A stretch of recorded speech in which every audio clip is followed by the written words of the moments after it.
90% of the human population of this planet starve, and many more do not get enough to eat. You must now be familiar with reports of the famine in Ethiopia, where the weather has been so dry the crops fail, where the people are so hungry they have to walk many miles to the nearest relief station, where there might be food if people have been generous. In any one station, at least 40 people a day die, totally shriveled. They have the energy to brush away the flies with waiting for their meal. These people are the victims of our Western governments. In Britain alone, there are massive great food stores where surplus grain sits. In the EC, there are food mountains. In America, farmers are paid to destroy part of their harvest, while big corporations plunder the third world countries at the expense of the natives. Why is this?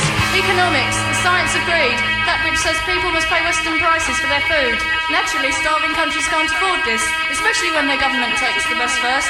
The Western governments have plenty of money. They tax us on our income, and they tax us on what we buy.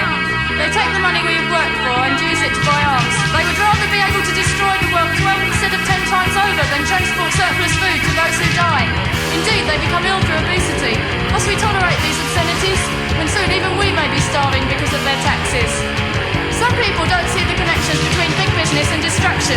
The biggest murderers are McDonald's. Not only do they breed and slaughter millions of cattle, great rainforests are pulled down to make way for grazing ground. This destroys hundreds of unique species each time, not to mention the fact that we need the trees to produce oxygen for the planet. Many birds in North America migrate to these forests. On arriving and finding no forest, they die. The drop in population of birds means more insects, and the Americans' only answer to that is pesticide. We all know about factories who manufacture pesticide. You know about Union Carbide. They're an American company who set up dangerous plants where if anything goes wrong it doesn't matter. Nearly 3,000 Indians are now dead due to their callousness. Thousands of strokes and injuries that will never heal. Innocent people who have done nothing, whose life is not easy. Why?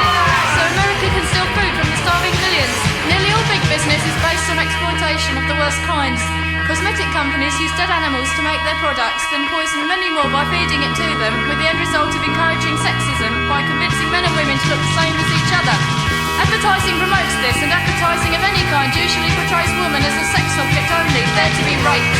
Drug companies like Roche and ICI claim to invent new drugs to cure imagined diseases. Thousands die at the hands of their useless research. They tried to make drugs to cure heart disease, which was originally caused by the sufferer eating meat and dairy products to excess.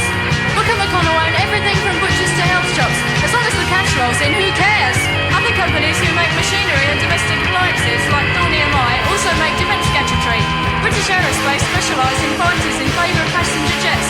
Governments pay more for weaponry than domestic consumers pay for domestic items. That's why many companies worldwide clamour for defence orders. Some would go bankrupt without them. The final industry, uranium mining, sponsored in Britain by RTZ, plunders the landscape, kills the wildlife, exploits the natives and gives them cancer.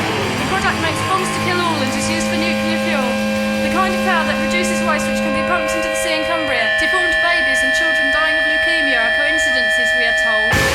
How many more lies must we listen to?